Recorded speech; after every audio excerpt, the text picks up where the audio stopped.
Olá a todos, meu nome é Michel e eu vou apresentar o meu trabalho intitulado Avaliação do impacto das esteiras geradas por um parque offshore sobre outro na geração de energia. A motivação do estudo surge no contexto do constante crescimento global da energia offshore e da busca pela diversificação da matriz energética. Até a data de 10 de março de 2025, havia 104 projetos de energia eólica offshore em licenciamento ambiental no IBAMA, indicando interesse no potencial energético do Brasil.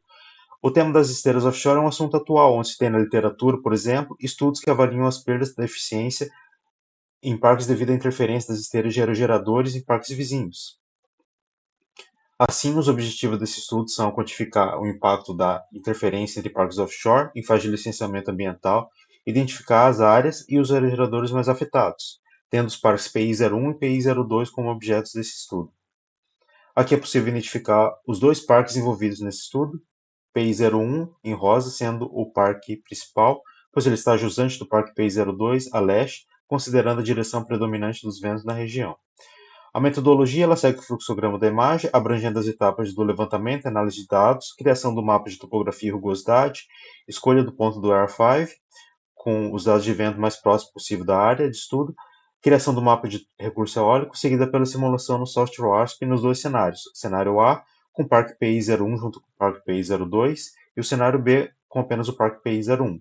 Para isso foram consultadas as bases de dados do IBAMA, do AR5, IEA, SRTM, além de imagens de satélite. Para ambos os parques foram considerados os aerogeradores de referência da IEA de 15 megawatts na altura de 150 metros, sendo 74 unidades para o Parque PI01 e 93 para o Parque PI02. Os mapas de topografia e rugosidades foram levantados em uma área de 60 por 60 quilômetros, considerando uma rugosidade de 0,002 metros para o oceano. No ponto central dos parques foram levantados os dados das componentes horizontais do vento do R5, a uma altura de 100 metros. O modelo de esteira de Jensen foi utilizado no software WASP com o coeficiente de decaimento de esteira ajustado para 0,04, visando representar melhores condições offshore sugerida pelo próprio software. Após as simulações dos dois cenários, a produção anual de energia, a PAI, e o fator de capacidade foram comparados com o objetivo de avaliar o impacto do parque PI02 sobre o parque PI01. Ou seja, um dos resultados esperados é a variação percentual da PAI entre os dois cenários e o outro é a diferença no valor do fator de capacidade do parque PI01 nos mesmos cenários. Os resultados indicaram uma variação na produção líquida de 258 gigawatt-horas anuais, com uma diferença de 0,03 no fator de capacidade. A variação percentual da PAI do parque PI01, devido ao efeito esteira do parque PI02, foi de menos 4,6%. Os resultados individuais nos aerogeradores indicaram maiores variações da PAI nos locais próximos às fronteiras dos parques, em distâncias de até 10 diâmetros de rotor, chegando a valores da ordem de 8,5%. Em distâncias superiores a 40 diâmetros de rotor, as variações foram muito baixas, com valores de até 2,5%. Nesse mapa, fica destacadas as áreas mais afetadas, localizadas nas fronteiras, onde há aerogeradores dentro do raio de 10 diâmetros de rotor do parque vizinho.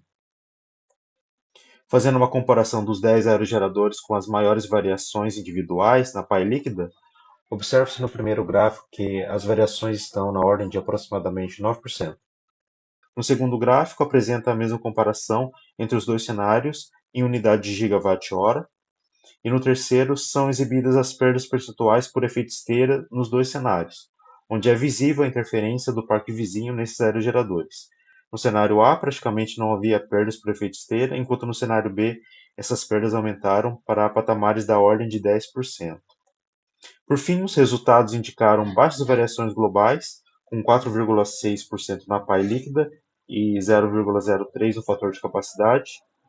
Entretanto, deve-se considerar também que ambos os parques possuem grande quantidade de aerogeradores com alta potência instalada. Assim, uma diferença anual de 258 gigawatt-hora entre os cenários representa uma grande quantidade energética. Os resultados mostraram-se mais acentuados nas fronteiras, atingindo patamares da ordem de 10% de perdas por efeito esteira, onde inicialmente não se tinham perdas, ficando assim um indicativo de um potencial aprimoramento no micrositting nessas áreas. Aqui ficam as referências do estudo realizado. Assim eu finalizo a minha apresentação. Muito obrigado a todos pela atenção.